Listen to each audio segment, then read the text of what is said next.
أعوذ بالله من الشيطان الرجيم بسم الله الرحمن الرحيم وأن المساجد لله فلا تدعوا مع الله أحدا إنما يعمر مساجد الله من آمن بالله واليوم الآخر وأقام الصلاة وآتى الزكاة ولم يخش إلا الله فعسى أولئك أن يكونوا من المهتدين. اللہ کا بہت شکر ہے، احسان ہے کہ اس نے ہمیں اس کے گھر میں آنے کی توفیق دی، اسی کے ساتھ نماز جمعہ پڑھنے کی توفیق دی، اور اللہ تعالیٰ نے ہمیں ایمان والا بنایا، اسی کے ساتھ رسول اللہ صلی اللہ علیہ وسلم کا امتی بنایا۔ جس نبی نے ہمارے لیے اپنی زندگی کو لگا دیا، جس نبی نے ہمارے لیے اپنے ہر ایک لمحے کو، ہر ایک پل کو، ہر ایک وقت کو صرف امتی امتی کہنے میں ضائع کر دیا اور صرف امتی کی فکر لیتے لیتے دنیا سے چلے گئے، اور جب تک وہ دنیا میں رہے تمام عرب کے اندر، فلسطین کے اندر، بیت المقدس کے اندر، ہر جگہ انہوں نے حکومت کری، صرف دائرہ ایمان کے اندر رہ کر ایمان والا بن گئے۔ اور آج ہمارا حال کیا ہے کہ جس نبی کی زبان امتی امتی کہہ کر نہیں تھکتی تھی، آج وہی امتی صلی اللہ علیہ وسلم پڑھنے میں سچ جاتا ہے۔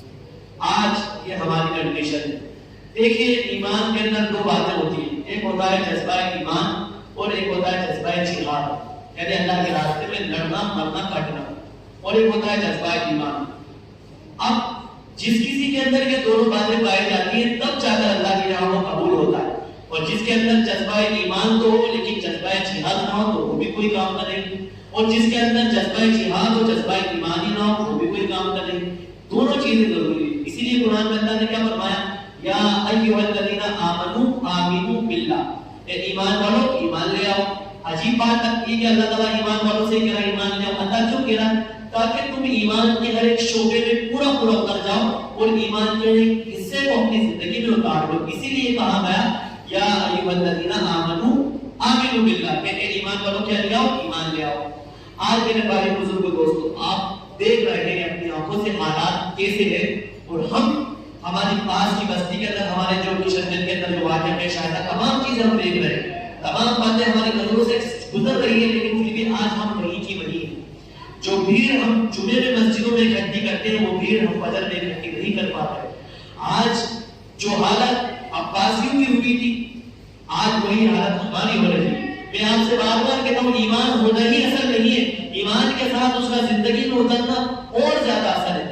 میں آپ کو ایک مختصر واقعہ بتاؤں کہ جب اللہ کے نبی صلی اللہ علیہ وسلم اس دنیا سے گئے اور حکومت پر حکومت چلتی گئی، حضرت عمر آئے، حضرت علی آئے، حضرت عثمان آئے، حضرت ابو بکر آئے، حضرت معاویہ آئے، حسن آئے، حسین آئے، معاویہ آئے، حنظلہ آئے، دیگر صحابہ، انہوں نے خلافت کری اور حکومت کری اور اللہ تعالیٰ کے دین کو غالب کرا۔ ٹھیک، جب تک اللہ کے نبی صلی اللہ علیہ وسلم دنیا میں تھے تب تک بھی ایمان مضبوط تھا، لیکن پھر جب اللہ کے نبی کو اس دنیا سے گئے ہوئے کافی عرصہ ہو گیا، کافی وقت گزر گیا، تو لوگوں نے اپنے اندر انتشار پیدا کر دیا، ایک دوسرے سے دور ہونا، من کی زندگی گزارنا، زناکاریاں، بدکاریاں، جھوٹ، ایک دوسرے کے لیے نفرت، اپنے بیوی بچوں کی فکر، کسی اور کی فکر نہیں، یہ تمام چیزیں مسلمانوں میں آنا شروع ہو گئی۔ تو یہ کون لوگ تھے؟ عباسی، یعنی جو حکومتیں چلتی ہیں کہ اللہ کے نبی صلی اللہ علیہ وسلم کا جو خاندان تھا ان کو کیا بولتے تھے؟ ہاشمی بولتے تھے، قریشی بولتے تھے۔ پھر جو حضرت حسین کی اولادیں تھیں ان کو حسینی بولتے، جو حضرت عثمان کی اولادیں تھیں ان کو عثمانی، جو حضرت فاروق کی اولادیں تھیں عمر فاروق کی ان کو فاروقی، تو جو حضرت عباس رضی اللہ تعالیٰ عنہ کی نسل تھی ان کو کیا بولتے ہیں؟ عباسی۔ اب ان لوگوں کے پاس ایمان بھی تھا، لا الہ الا اللہ بھی پڑھتے تھے اور اللہ کے یہاں سجدہ بھی کرتے تھے، روزے بھی رکھتے تھے، حج بھی دیتے تھے، سب کام کرتے تھے، لیکن دین سے دور تھے۔ یعنی جب مرضی پڑھی نماز پڑھ لی، جب مرضی پڑھی روزہ رکھ لیا، جب مرضی پڑھی زکات دے دی، جب مرضی پڑھی اپنی نظروں کی حفاظت کر لی، جب مرضی پڑھی جھوٹ بول دیا، جب مرضی پڑھی توبہ کر لی، جب مرضی پڑھی زنا کر لیا، جب مرضی پڑھی ماں باپ کی نافرمانی کر لی، جب مرضی پڑھی مسجدوں کو ویران کر دیا، یعنی اپنی منمانی کرتے ہوئے چل رہے تھے اور کہتے تھے ہم مسلمان ہیں، لا الہ الا اللہ محمد رسول اللہ، ہمارا ایمان اللہ کے علاوہ کسی پر نہیں۔ یہ ان کا ایک عقیدہ تھا، ٹھیک ہے، لیکن اللہ تعالیٰ کو ایسے لوگ قطعی پسند نہیں۔ اللہ تعالیٰ ایسے لوگوں سے جو ایمان کے اندر رہ کر بھی ایمان کے اصولوں کو نہیں اپناتے، اپنی مسجدوں کو ویران کرتے، پھر اللہ ان پر عذاب لے کر آتا ہے۔ اللہ نے ایک وعدہ تو کرا امت محمدیہ سے کہ میں تم پر آسمان سے کوئی عذاب نہیں اتاروں گا، میں تم پر دنیا ہی میں لوگوں کو مسلط کروں گا جو تم پر عذاب پتھر اتریں گے. موسیٰ کی قوم آئی, عیسیٰ کی قوم آئی, داؤد کی قوم آئی, اللہ تعالیٰ نے ان کو مٹا دیا. آپ نے قرآن میں پڑھا ہوگا حضرت داؤد علیہ السلام کے متعلق, حضرت لوط علیہ السلام کے متعلق, جب انہوں نے گناہ کرے تو آسمان سے کیا آیا؟ عذاب آیا.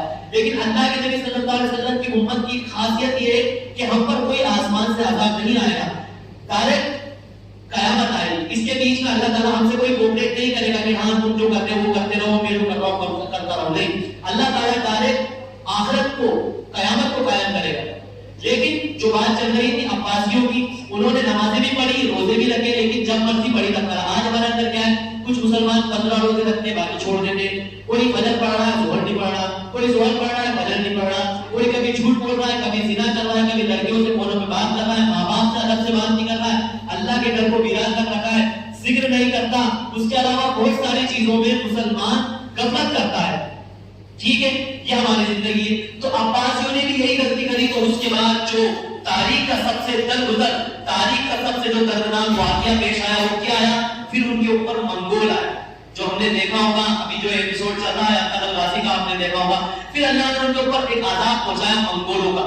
وہ لوگ آئے, انہوں نے جوانوں کو قید کرا, پھر ان کے سامنے ان کی بیویوں کے ساتھ زنا کرا, ان کی بیویوں کی عزتوں کو اتارا, پھر ان کے سامنے ان کے بچوں کو مارا, پھر ان کے سامنے ان کے بزرگوں کو مارا.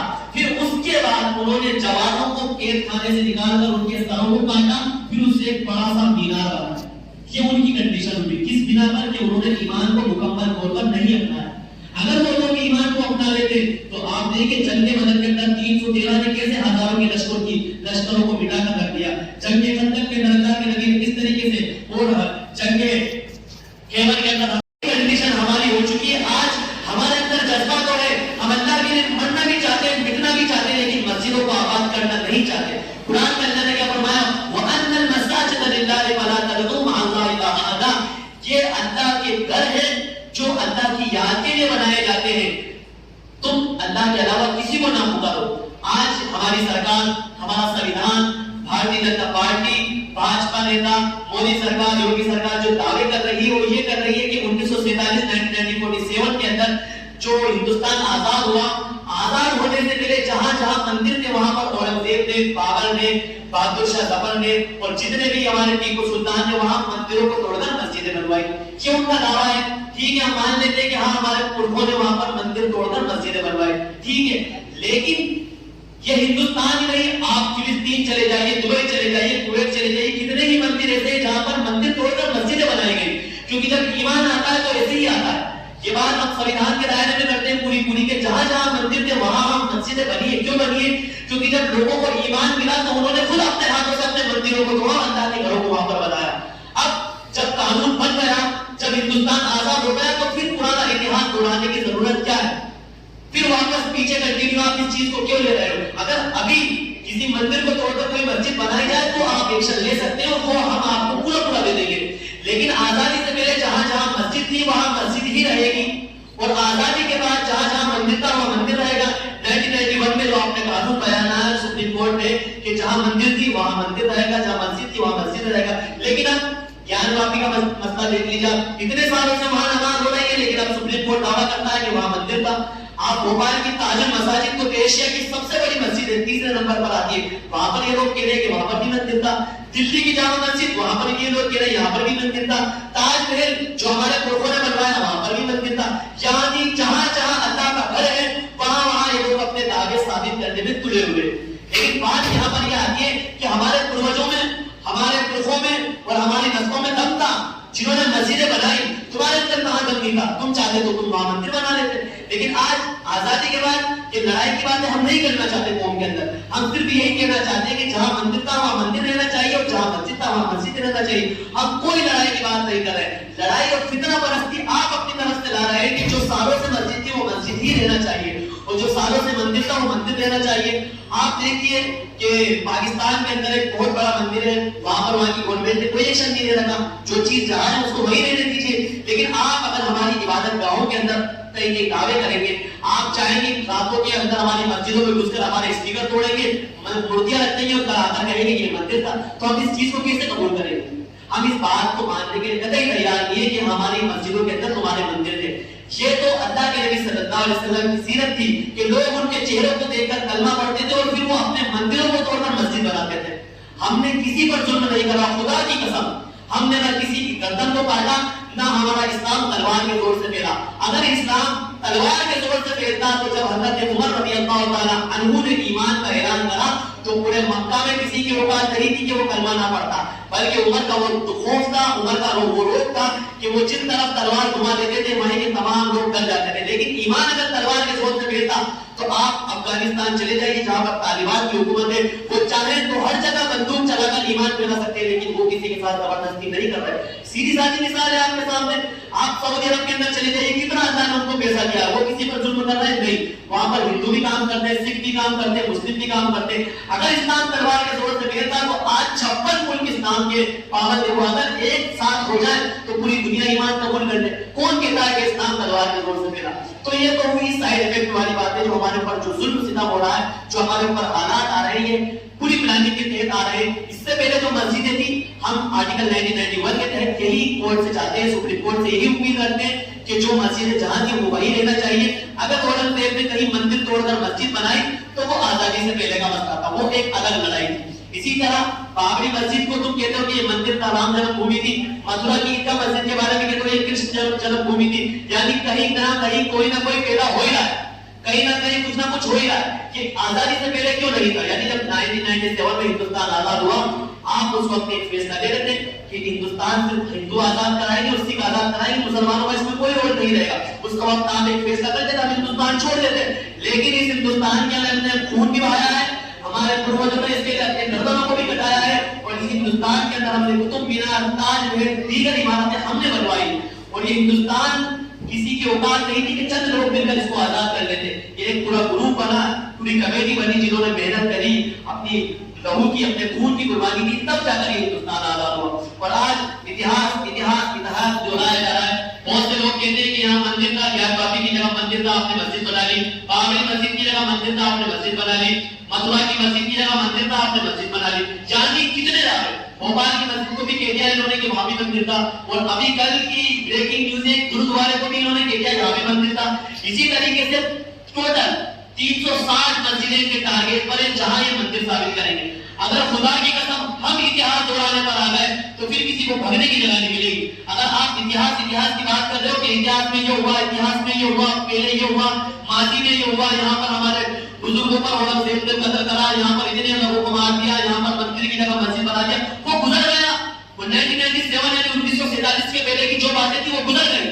لیکن جب ہندوستان آزاد ہوا, جو جگہ جہاں پر ہے وہ وہی رہنا چاہیے. آپ اتحاد کی بات نہ کریں, آپ پرانے وقت کی بات نہ کریں کہ آپ کے اوپر یہ ظلم ہوا, وہ ظلم ہوا. ہم نے کسی پر ظلم نہیں کرا. اب ہماری سنویدھان کے دائرے میں ایک ہی رائے ہے قانون کے والوں سے, مودی سرکار سے, کہ جو جگہ جہاں ہے وہ وہی رہے. آپ نے جب بابری مسجد کا فیصلہ کرا تھا تب بھی آپ نے یہی بولا تھا کہ جو جگہ جہاں ہے وہ وہی رہے گی. لیکن آپ اپنی بات سے کیوں مکر رہے ہو؟ یہ ایک بات ہوئی. اور آپ کی بات لے کر میں بات ختم کرتا ہوں میرے بھائی دوستو. انما یامر مساجد اللہ, اللہ کے گھر کو وہی آباد کرتے ہیں جو اللہ سے محبت کرتے ہیں. من آمن باللہ والیوم الآخر, اور جو اللہ سے ڈرتے ہیں. آج مسلمانوں کو ضرورت ہے, خدا کی قسم قیامت قریب ہے, کل کو جب آخرت کا وقت آئے گا, کل کو جب حشر کا میدان ہوگا, تو وہ لوگ جو اللہ کے گھروں میں نہیں آتے تھے, جو نماز نہیں پڑھتے تھے, جو روزہ نہیں رکھتے تھے, جو زنا کار یا بدکار یا جھوٹ عیاشیوں میں لگے ہوئے تھے, اللہ تعالیٰ ان کو ایسی دوزخ میں ڈالے گا, ایسی دوزخ میں ڈالے گا کہ وہاں سے نکلنے کا راستہ آسان نہیں ہوگا. یہ وہی لوگ تھے جنہوں نے دین کو غالب کرا, جنہوں نے اللہ کے لیے اپنی گردنیں کٹا دی صرف اس لیے ایمان کے لیے. ان کے بھی بیوی بچے تھے, ان کی بھی فیملی تھی, ان کی بھی پوری پراپرٹی تھی, لیکن انہوں نے سب کچھ اللہ کے راستے میں کر دیا قربان. آج آپ سوچیے حالات کیوں ہی آ رہے ہیں, کیوں آ رہے ہیں؟ حالات اس لیے آ رہے ہیں, آج ہم نے روزہ چھوڑا, آج ہم نے نماز چھوڑی, آج ہم نے نبی صلی اللہ علیہ وسلم کی سنت چھوڑی, آج ہم نے قرآن کو پڑھنا چھوڑا, آج ہم نے ماں باپ کا ادب چھوڑا, آج ہم نے جھوٹ بولنا نہیں چھوڑا, آج ہم نے زنا کرنا نہیں چھوڑا. ہمارے نوجوان کہاں جا رہے ہیں؟ بڑے بڑے کپڑے پہننا, چھوٹے چھوٹے بال رکھنا, اسی طریقے سے گیروں کے طریقے پر عمل کرنا, ہمارے نوجوانوں کے چہروں پر داڑھی کرنا ہونا, تو پھر یہ حالات آئیں گے.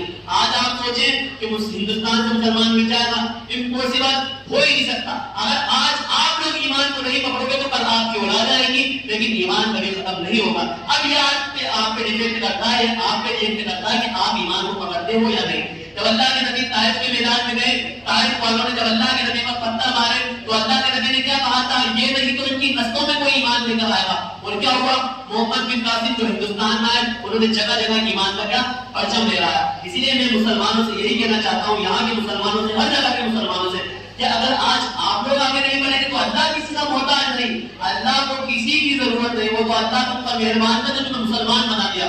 ورنہ پوچھئے ان دلوں سے جو بنا ایمان کے قبروں کے اندر چلے گئے, پوچھئے ان دلوں سے جو بنا ایمان کے آگوں کے اندر چل گئے. ایک ایمان کتنا ضروری ہوتا ہے میرے ایمان میں. اس لیے اگر آج آپ لوگ ایمان کی مدد نہیں کریں گے تو اللہ کوئی اور پیدا کرے گا, لیکن ایمان ختم نہیں ہوگا. اس لیے بھائیوں حالات بہت گمبھیر ہیں. کہیں ہماری بیٹیوں پر ظلم ہو رہا ہے, کہیں ہماری ماؤں کے دوپٹے کھینچے جا رہے ہیں, کہیں مسجدیں توڑی جا رہی ہیں, کہیں درگاہیں توڑی جا رہی ہیں. اب ہر طرف سے ہم گر چکے ہیں, ہر طرف سے ظالموں نے ہم پر ایک گھیراؤ لگا لیا ہے. اب بھی اگر ہم اللہ کے یہاں سجدہ نہیں کریں گے, نماز نہیں پڑھیں گے, تو خدا کی قسم وہ نبی ہم پر پلٹ کر بھی نہیں دیکھے گا جس نے اپنی پوری نسلوں کی جانوں کو قربان کر دیا صرف اس لیے, اس ایمان کے لیے. اللہ تعالیٰ ہمیں تمام باتوں پر عمل کرنے کی توفیق عطا فرمائے. آمین. وآخر دعوانا الحمدللہ.